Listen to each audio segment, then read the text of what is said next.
baby. You're watching the Brawlers Sports Boxing Show podcast, starring CEO Rick Mohamed. The Brawlers Sports Boxing Show podcast. Let's go, chat. What's going on, boxing fans? It's your boy Rick Mohamed, Brawlers Sports Media in the building. This is the Brawlers Sports Boxing Show. My associates at 3kingsboxing.com, 9 Studio. Tonight's special guest is my man out of Denver, Colorado. His name is Manny Lopez III. Had a hell of an amateur career, if you will, out of Denver, Colorado, the Mile High City. Took a little break in 2019. His last fight was in July 13th, to be exact.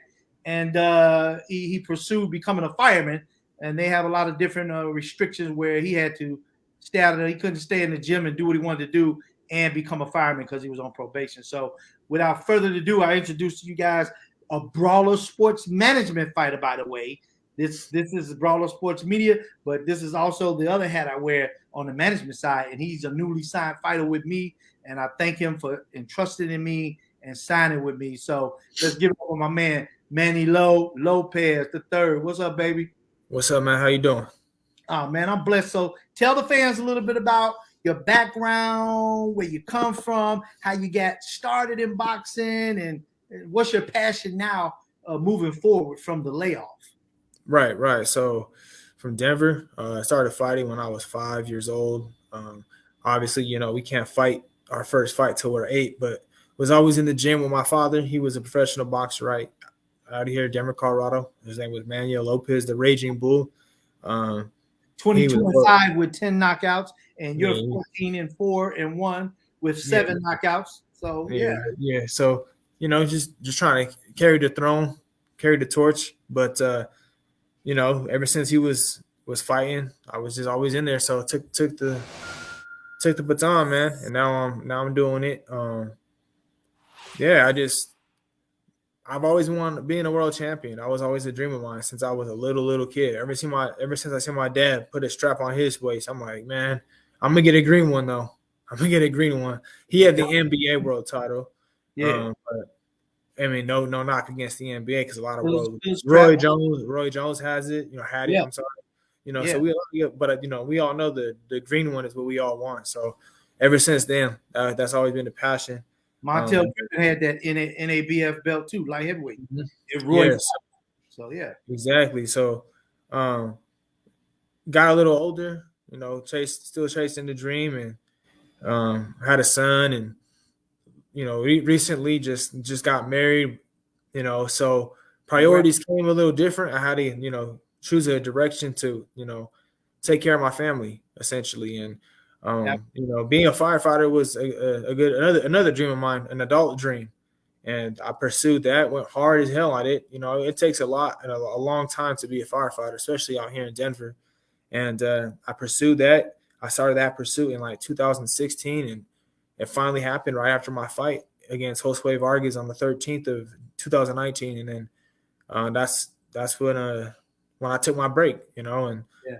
I was trying to get back to my childhood dream, which was being a world champion. And now I'm allowed to do that with my time. And, I'm a grown man now. Now my priorities are a little different, but my hunger and dream are the same.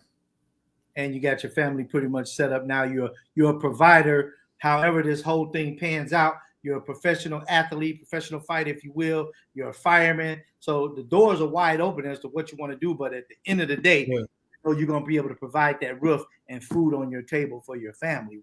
Exactly, yeah. So now with most boxing fans don't know this, so I always try to explain to them the word ring rust. Explain to us how being laid off since 2019, but being a fireman, I'm sure you stay fit because that's what the academy does. You're still staying actively and physically fit. But how did it feel coming back preparing for this fight this Saturday night versus Roy McGill at the University of Denver? What was training camp like, getting back into the groove and getting your mindset back into fighter mode? Tell the fans a little bit. It been rough for you or what? At first, yeah, man. It's been, it was rough. As a firefighter, we work out a lot. We train a lot. We do whatever we can to stay ready to go for any call that we may come across. That could be a high rise fire, a structure fire, to picking up a 400-pound patient. So we just got to be ready to go. And the great thing about being the firefighter is you have a team with you. You always got a team. You're always working out. So where you lack, they can pick up. And if you start falling down, they'll pick you up to just get things going. And the hardest thing it was for me was being able to train the way I was training. But, as a firefighter, you still can diet the way you want to. You don't have to run if you don't want to. You don't have to work. You don't really have to work out if you don't want to. In this camp, like, I had to. Like, I had to diet. I had to train. I had to run. I have to do all those things that in my mind I'm used to. My body's like, whoa, we haven't done this in a while. So it took, the first time I ran like 5 miles, like the next day my legs were like wobbly, like what the heck. But the hardest thing was just getting my body used to like the boxing, getting in shape. Boxing and conditioning. But it was different. So that was the hardest part at the very beginning. But once I got into the groove of everything just started, the weight started shedding off super easy. Clicking everything just started coming back. Everything was clicking. Sparring has been wonderful. How was your timing starting back sparring? Of course, I'm sure that was off a little bit after not the ring and everything. You had to get all that back, right? Not to get, timing was a little off. Being able to believe in myself again, like, if I throw this punch, it's gonna land. Just fucking throw it. Right. And just getting that mentality back. And that was a little rocky, but ever since, the first couple of sparring sessions, things like slowly just got back to where it was before, and even better because I'm working on a lot of things that I have mistakes on that I did, and I know I did my last fight, and things are just clicking. Everything's good. Yeah. That's what's up. So what can the fans expect from Manny Lo come Saturday night? Your first fight back. You're fighting at home. It's going to be mad support. Your whole firehouse and any other firemen in the whole state of Colorado within that Denver area, Aurora area that are going to be out in full force. Yeah. Man, it's like, you definitely going to want to show up and show out. What can you expect from Manny Lo first fight back? Especially the Denver Fire Department, they're going to show up, man. They all sent a mass email out to all the firefighters. They're ready to go, man. So I'm excited. I went to go see my firefighter buddies on Monday because I was like a shift that I should have been working, but I took some time off for the fight, and they were hyped. They're ready to go. But just an exciting fight. They've never seen me fight before. For those guys, the firemen have never seen me fight before. They only seen YouTube videos and just sparring sessions and stuff. So they're excited for it. I'm expecting them to just be ready for excitement. Me coming out ready to fucking go. Like, I haven't done this in a while, and I'm just ready to show my talent, my ability, my skill level that I know I have deep inside me that I haven't came out yet. It hasn't came out yet. And now things are clicking at a different level now. Like, I'm understanding more after taking that time away and just watching the fights in the past and watching my sparring sessions from the past. And now I'm just like, damn, better perception. It's way different. Being away from the ring and coming back after that long of a layoff is like, okay, now I see why I was told certain things, and I'm able to apply those things now, and things have been working. It's been coming on great. And you're older and you matured a little bit more too since then. Mm-hmm. So perfect timing. Sometimes you take a step back and it ends up doing you a whole lot of good, more good than bad. Yeah. So you take that good now, and that energy and that vibe and that geeked upness that you have right now for this coming Saturday night, and you just let all that snowball on your opponent and go to work. So what type of fighter are you? Are you an explosive fighter? Let the fans know what kind of fighter you are, so they'll know what type of tempo you're gonna set in this fight. Yeah, I mean, anytime someone comes into my backyard, I'm saying a tempo like oh shit, I made a mistake coming into this dude's hometown, and that's just and then just looking at my previous fights, my last 2 fights with Arnold Barbosa and Jose Vargas, I need to, from looking at that, I'm like, man, that's not me. I need to go back to what I know in my heart, how I know how to fight. And, I'm a boxer puncher. I could stick and move my head, block, like a Canelo kind of fighter, and then you need me to put forward, and I'm gonna go ahead and push forward, and I'm gonna fight you like Mike Tyson or the Raging Bull, so to speak. You know what I mean? So it can go back and forth, and when I do turn on, it is gonna be explosive. It is gonna be turn up time. I want someone to feel like, damn, I made a mistake. Yeah, I see your opponent, Roy McGill.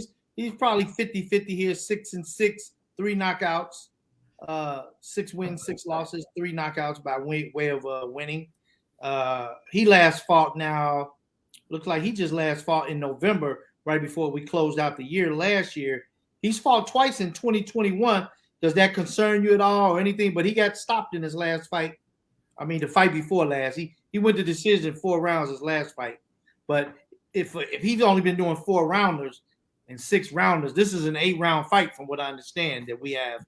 Yeah. So he's definitely getting ready to get into deep waters with you, brother. Yeah, I mean, there's no concern, but at the same token, I don't really overlook anybody. My first loss was against Cameron Krill. I was 5-0. He was 4-6 or something like that. And I got into the ring, and this motherfucker was nice. You know what I mean? He was smooth. And then after he beat me, it was a majority decision. It was a close fight. But after he took the victory, this guy ended up getting signed to, Floyd Mayweather Promotions, and he ended up winning a couple belt wins. I don't even know what WBC little silver belts. I don't know what he won, but he ended up being a signed fighter and fighting at the highest level. And he's a solid fighter. So when I got into the ring with him when I was 5-0, I was expecting just to kind of like, all right, he lost his last fight. He was knocked out, and he came, hands were blazing, and we went to war. And if it was a 6-round fight, I do believe I would take the victory. But hey, no excuses. He beat me. It is what it is. And that was because I had that mentality, like, oh, I'll be all right. So I carry that on for the rest of my career. Like, don't overlook anybody, especially these fighters who have like a 4-5, 6-6, 7-8. Those guys, that means to tell you they've been in the ring with some dogs. They've been fighting. So in styles and fights. And just because they lost, how close of a fight did they really lose? If it was a really close fight and it could have went either way, then they're out there trying to kick ass as much as the opponent, and they're brawling, you know what I mean? They're getting the job done, but they just came up a little short. But that doesn't mean you never overlook anybody. I don't care if he's got the worst record in the boxing business. Yeah, every fighter, anybody can lose on any given night in the sport of boxing, because it's always the punch that you don't see that can hurt you. Yeah, exactly. So it's got to be careful with that, man. So, he has a record that it is what it is. Like you said, there's probably those fights on there where like we don't see it, we can't see it. He thought he won, so did his team. Maybe his fans thought he won. We wasn't there to see it. So in his eyes, he's 12-0. That's true. He could be 12-0. You know what I mean? So he's coming in here like, oh, fuck this guy. He thinks he's gonna beat me. Like, he's coming with a killer mentality. So I got to be ready for whatever. Right. So now with this coming back and everything, of course, we're gonna move through this fight Saturday. We take one fight at a time. We got to secure this W on Saturday night, and then we're gonna move forward, maybe 2 or 3 more fights. What's your vision for the remainder of your boxing career now? How old are you again, Manny? 31. And everybody knows in the sport of boxing, at about 32, 33, fighters walk away because they've been doing this like football players, basketball players, ever since they were shorties. Like he said, 5 years old, he's been boxing, he's 31. You guys do the math. That's 26 years in the sport of boxing, hitting your fists, your knuckles, your rigorous training on your body. It takes a lot out of you. So moving forward at 31, we're not a spring chicken here. So, it's almost kind of say we got a fast track, but we still got to get a good 2, 3, maybe 4 solid wins to get you back in the swing of things. Yeah, well, I agree with that. I mean, the good thing about my career, even since I was a kid, there was a lot of breaks in between time. My dad was getting ready for his fights. He was, training and fighting. So when he was doing that, I was, doing other things. I was playing football. I was in band. I was in a church drum line. I was doing all types of stuff when I was a kid.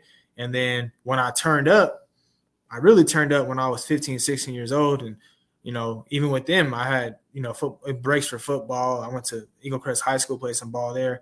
So there's been some good breaks. So I do know those fighters who've been training since they were little kids, going to all the national tournaments and PAL, USA Nationals, Golden Glove Nationals, Silver Glove Nationals. Yeah, and they get to be the age of 18 years old, and they're fucking amazing fighters, but they're like, I'm done. I don't want this shit. I'm tired of cutting weight. I'm tired of training. I'm tired of doing all these things. Running. Tired of running. So, running ain't no fun in boxing, bro. It is. I know, man. So even though I'm a little, I'm 31 years old, and I feel like I still have a lot in me. Like you said, one fight at a time. But I feel like those breaks that I've taken before have done me, in an awkward way, a benefit. I'm not 31 years old. Like, yeah, I'm not like, oh man, I'm tired. If you think about it, Bernard Hopkins was in prison, and he didn't turn pro till he was, older. Started late. He started late. So, but his body was still well conditioned and preserved, and that's for a lot of fighters who don't take a lot of punishment. Like you said, you've had a lot of time, breaks in between. You've preserved your body. You've rested your knuckles, your legs, all the physical, parts of your body. So, you haven't really been like, you're not beat up. That's it. You're not. That's a good way of putting it. Yeah, you're not beat up and broken. Exactly. All right, man. So, hey, boxing fans, Denver, Colorado, get ready. It's showtime in Denver at the University of Denver. They have plenty of tickets. I don't know if they have plenty of tickets. I take that back. They have tickets left. I don't know how many tickets are left, but the ticket sales, from what I understood from the promoter, has been doing well. Manny's already said he's got buku firemen from different firehouses showing up, family, friends, co-workers, colleagues, everybody in Denver is going to flock. Because let me tell you something about Denver. Denver is a boxing town. We know this. Mm-hmm. Denver is a boxing town. Sonny Liston, little bit bad Stevie Johnston. Yep. Hey, you got Ron Lyle from that area. My man Mike Alvarado, Devero Williamson, Manny Lopez, the Raging Bull, and we got Manny Lopez III here. I mean, it's a boxing town. Yeah. Yep. We just don't get the recognition we need. Right. We just and hopefully, hey, maybe we can get a championship fight and have it right at the Pepsi Center. That'd be sick, man. Or the Bell Theater, they changed it to. Yeah. Okay. They changed the name. Okay. Yeah. So hey, we on the right track. Come Saturday night, the 29th of January, 2022. Denver, Colorado, University of Denver. Hey, come out, check out my man and Brawlers Sports Management do their thing. And I think you guys are going to get a hell of a showing from Manny. He's probably going to take his time. He's going to take the dude into some deep waters, but he definitely going to get his shots off and get a little practice in there and probably finish him off. Is that the fight plan? Pretty much, man. We got that mile high air, man. You can't last too long. Right. You see, that's the thing. You should be in tip-top shape, can go 20 rounds and won't even be breathing hard, Exactly. Ready to go, man. Ready to go. All right, man. Hey, I want to thank you for your time. I will be talking to you sometime tomorrow. It's your boy, Rick Mohamed, Brawlers Sports Media in the building. This was the Brawlers Sports Boxing Show. My associates at 3kingsboxing.com, Studio 9. My man, Manny Lopez III, about to do his thing. Hey, man, thank you for your time. Get some rest, champ. Got you, man. I got you. Let's go, champ.